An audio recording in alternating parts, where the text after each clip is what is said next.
मेरी पत्नी कुसुम की मौत हो गई तो घर वालों ने मेरी शादी मेरी छोटी साली अनुराधा से कर दी, क्योंकि मेरे दो छोटे छोटे बच्चे थे जो अपनी माँ को खो चुके थे।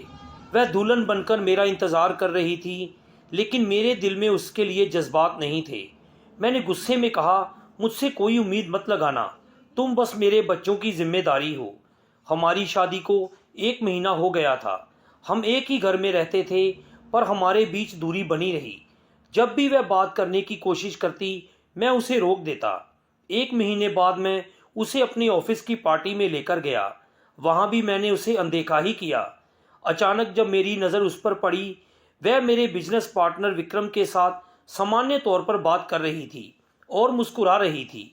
ये देखकर मेरा दिल बेचैन हो उठा और गुस्से में मैंने उसे तीखे शब्द कह दिए। उसने तंज में कहा, मैं आपकी पत्नी नहीं हूँ, क्योंकि वह अधिकार आपने कभी दिया ही नहीं। मैं बस आपके बच्चों की देखभाल कर रही हूँ। उसकी बातों से मुझे और गुस्सा आया और मैंने कठोर शब्द कह दिए, जिनसे वह टूट गई। घर लौटकर देखा, वह ठंड में बाहर बैठी थी। जब मैंने उसे अंदर आने को कहा तो उसने कहा, मुझे अकेला छोड़ दीजिए, मैं जीऊँ या मरूँ, इससे आपको कोई फर्क नहीं पड़ता। उसकी ठंडी आवाज़ से मेरा मन भारी हो गया और मैं चुपचाप अपने कमरे में चला गया। रात भर मुझे नींद नहीं आई। बार बार एहसास होता रहा कि घर में कोई कमी है। भले ही हम दोनों दूर रहते हों, लेकिन उसकी मौजूदगी की आदत हो चुकी थी। बेचैनी में मैं बच्चों के कमरे तक गया। दरवाज़ा खोला तो देखा वह वहाँ बैठी थी। आंखें नम थी, शायद वह रो रही थी। मुझे अपनी गलती का एहसास हुआ और मन में शर्मिंदगी भर गई। बिना उसे परेशान किए मैं वापस लौट आया और सोचा सुबह बात करूंगा। सुबह जल्दी उठकर मैं उसे ढूंढने लगा। वह कमरे में नहीं मिली तो दिल घबरा गया। बाहर निकला तो देखा अनुराधा बच्चों के साथ लॉन में चादर बिछाकर बैठी थी। बच्चे खिलखिलाकर हंस रहे थे, जैसे पिकनिक मना रहे हों। मैंने घड़ी देखी तो 7:30 बज रहे थे। मैं भी जाकर बच्चों के सामने बैठ गया और मन ही मन उम्मीद करने लगा कि अनुराधा मुझे नाश्ता देगी। लेकिन उसने पहले बच्चों को खिलाया, फिर खुद खाना खाया और बच्चों को लेकर वहाँ से चली गई। मैं बेवकूफ़ की तरह वहीं बैठा रह गया। उसने मेरे लिए कुछ भी नहीं बनाया। उसका यूं मुझे अनदेखा करना, उसकी ये बेरुखी मुझे अंदर तक दर्द दे रही थी। बच्चों को प्ले रूम में छोड़कर जब वह बाहर आई तो मैं उसके पास गया और कहा, अनुराधा, मेरा नाश्ता लगा दो। उसने रूखे अंदाज में जवाब दिया, मैं तुम्हारी कोई नौकरानी नहीं हूँ। यहाँ बच्चों की देखभाल के लिए सीमा है। मुझे नहीं लगता अब मेरा यहाँ कोई काम है। तुम मुझे तलाक दे दो ताकि मैं अपनी ज़िंदगी फिर से शुरू कर सकूं। मुझे भी खुश रहने का हक है। मनोज, मुझे तुम्हारी संपत्ति से कोई मतलब नहीं। ये कहकर उसने नफरत भरी नज़र से मुझे देखा और वहाँ से चली गई। मैं अपना सिर पकड़कर वहीं बैठ गया। मैं नहीं चाहता था कि अनुराधा यहाँ से चली जाए। इतनी आसानी से रिश्ते कैसे ख़त्म हो सकते हैं? आखिर ये बच्चे भी तो उसकी बहन की निशानी है। गुस्से और बेचैनी में मैं कमरे के अंदर आया तो दंग रह गया। वह अपना सामान पैक कर रही थी। मैंने घबराकर कहा, अनुराधा, ये तुम क्या कर रही हो? उसने मेरी ओर देखा लेकिन कोई जवाब नहीं दिया। मैंने उसके पास जाकर कहा, प्लीज़ ऐसा मत करो।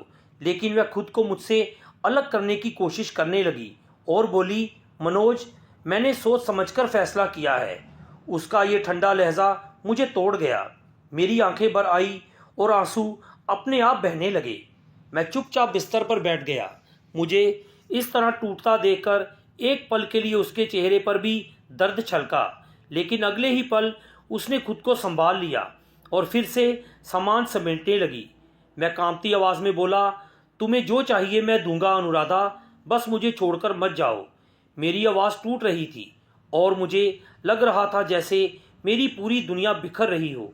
मैंने खुद को कभी इतना कमज़ोर महसूस नहीं किया था। 1 महीने तक मैंने उसे खुद से दूर रखा और अब जब उसने जाने का फैसला कर लिया तो एहसास हुआ कि मैं उसे खो नहीं सकता। मैं उसकी ओर देखता रहा, उसके जवाब का इंतज़ार करता रहा।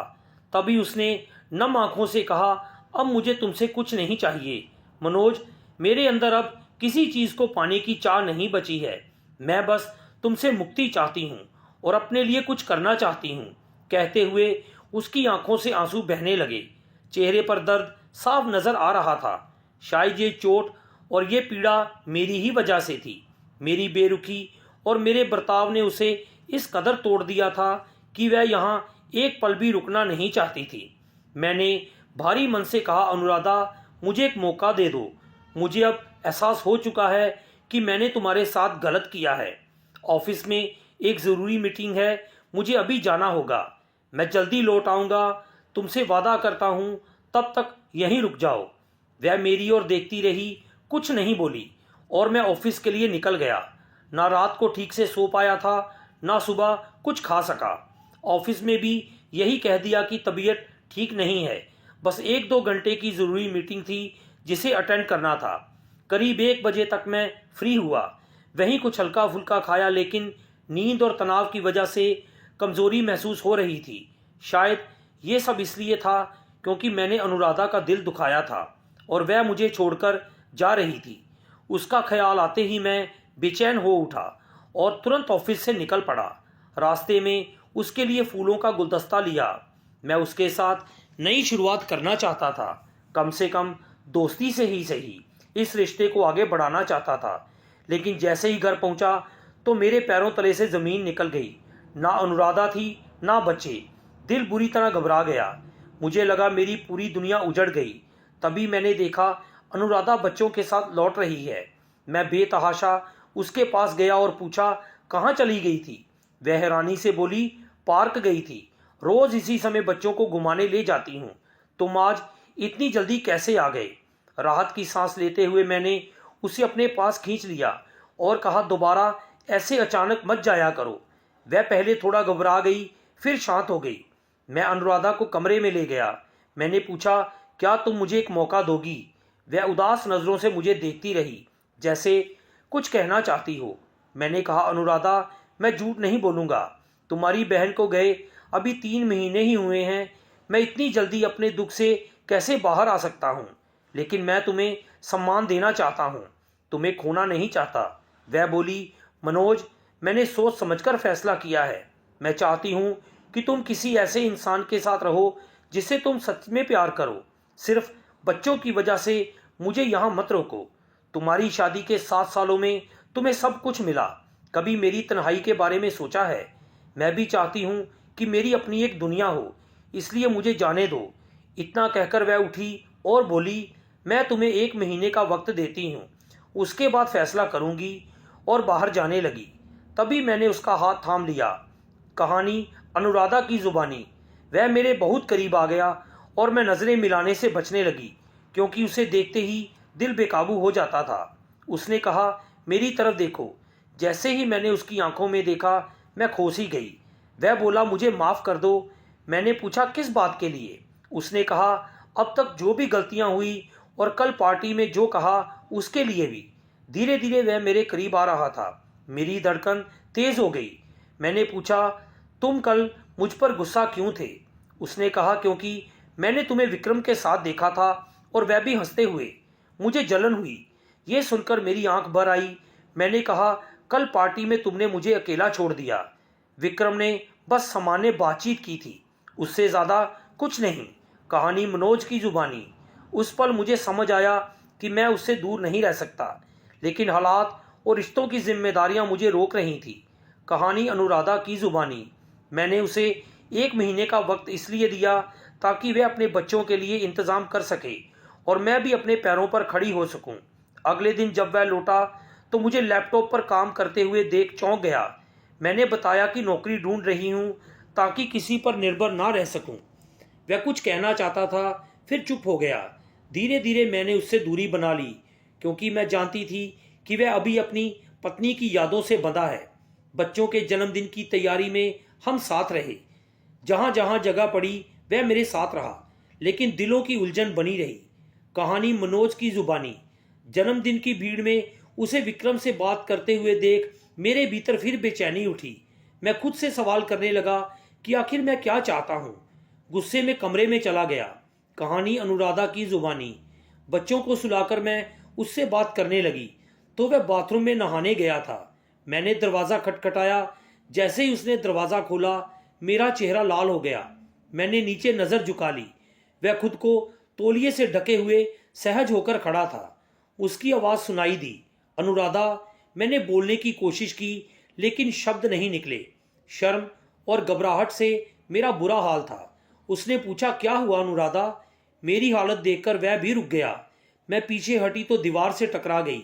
वह मेरे सामने आकर बोला, क्या विक्रम तुम्हारे इतने करीब आया है?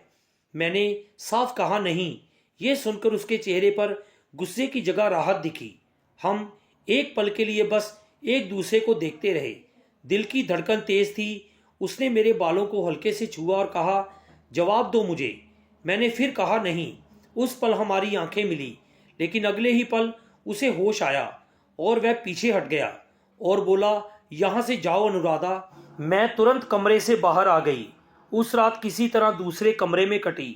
सुबह हुई तो मनोज मेरे पास आया। नीचे देखते हुए पूछा, क्या तुम्हें कहीं काम मिला? मैंने सिर हिलाकर कहा, अभी नहीं। उसने कहा, चाहो तो मेरी कंपनी में काम कर सकती हो। मैं बच्चों की देखभाल के लिए दिन में किसी को रख लूँगा। ये सुनकर मैं हैरान रह गई। उसने स्नेह से मेरे गालों को छुआ और कहा, क्यों नहीं? उसकी बातों से मेरी आंखें भर आई और मैं खुद को रोक नहीं पाई। उसकी बाहों में सिमट गई। उसने हैरानी से पूछा, क्या हुआ? मैंने कहा, क्या सच में तुम मुझे मौका दोगे? उसने मुस्कुराकर कहा, हाँ। उस दिन मुझे लगा कि मुझे अपनी पहचान और आज़ादी मिलने वाली है। रात को मैं उसके साथ कमरे में आई। हम देर तक बस बात करते रहे, अपने सपनों और भविष्य के बारे में। काफ़ी समय बाद घर में सुकून था। धीरे धीरे वह मेरे काम में मदद करने लगा। बच्चों और जिम्मेदारियों की बातें होती रही। वक्त बीतता गया, लेकिन हमारे बीच एक सीमा बनी रही। मुझे महसूस होने लगा कि वह खुद को रोक रहा है। 1 महीने का समय पूरा हो चुका था। मैं चुपचाप अपना सामान समेटना शुरू कर दिया। मैं किसी पर दबाव नहीं डालना चाहती थी। तभी नहाकर बाहर आई तो देखा मनोज कमरे में था। उसने सूटकेस की ओर इशारा किया और पूछा, ये क्या है? उसकी आवाज़ में घबराहट थी। मैं चुप रही। कहानी मनोज की जुबानी। ऑफिस से लौटकर जब मैंने सूटकेस देखा तो समझ गया वह फिर जाने वाली है। आज मैं उसे नहीं जाने दूंगा। मैंने खुद को संभालते हुए कहा, अनुराधा, तुम जा नहीं रही हो। वह डरी हुई थी, लेकिन मैंने साफ कहा, मैं तुम्हें खोना नहीं चाहता। मैं खुद को रोक रहा था क्योंकि हालात और रिश्तों की जिम्मेदारी समझता था, लेकिन अब सच कह रहा हूँ, तुम मेरे लिए बहुत मायने रखती हो। वह चुप रही, फिर बोली, क्या तुम सच में मुझे अपनाना चाहते हो? मैंने कहा, हाँ, पूरे सम्मान के साथ। वह मेरी बाहों में आ गई। कहानी अनुराधा की जुबानी। उसकी बातों में सच्चाई थी। मैंने कहा, मुझे नहीं पता था तुम्हारे भीतर इतना संवेदनशील इंसान है।